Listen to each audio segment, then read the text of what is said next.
messages différents là dans 1 Pierre. Mais le seul dont je veux vous parler ce soir, c'est de tâcher d'avoir l'équilibre dans votre vie. Et donc, je vais vous parler de plusieurs domaines où je crois vraiment que les gens peuvent devenir très excessifs et pourtant croire en même temps qu'ils sont très spirituels.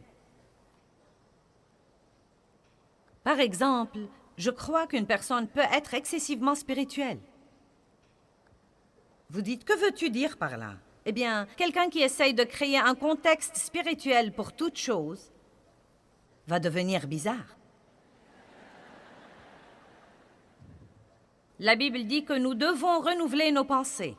Certains la lisent mal et croient en fait qu'elle dit que nous devons enlever nos pensées. Vous ne perdez pas votre cervelle et vous ne perdez pas votre bon sens quand vous êtes régénéré et quand vous avez une relation avec Dieu. Être spirituel ne veut pas dire que vous êtes en train de flotter sur un nuage tout le temps et que tout dans la vie devient essentiellement spirituel. Il y a dimanche, mais il y a encore lundi, mardi, mercredi, jeudi, vendredi, samedi, dimanche, lundi, mardi, mercredi. Vous devez gagner votre vie. Vous devez vous entendre avec les gens. Vous devez payer vos factures. Vous devez nettoyer votre maison.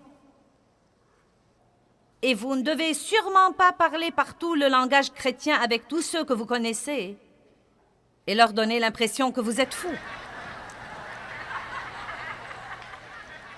Comment est-ce que quelqu'un peut être trop spirituel? Eh bien, d'abord, il commence à négliger les aspects naturels de la vie quotidienne. Par exemple, peut-être qu'il prie beaucoup, mais il compromet sa santé. Vous ne voulez pas que je m'embarque là-dedans. Mais c'est pathétique ce que les gens abusent de leur corps. Ils ne dorment pas, ils mangent mal la plupart du temps,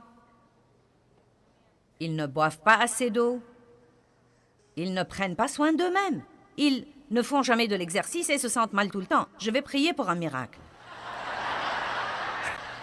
Et il y a trop de ces trucs-là.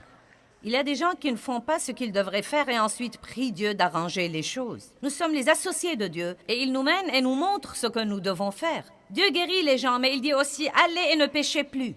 Et donc, pendant que vous recevez la guérison et l'exaucement et la délivrance de Dieu, apprenez une nouvelle façon de vivre. Ne faites pas la même chose stupide à n'en plus finir et ne vous attendez pas à un résultat différent.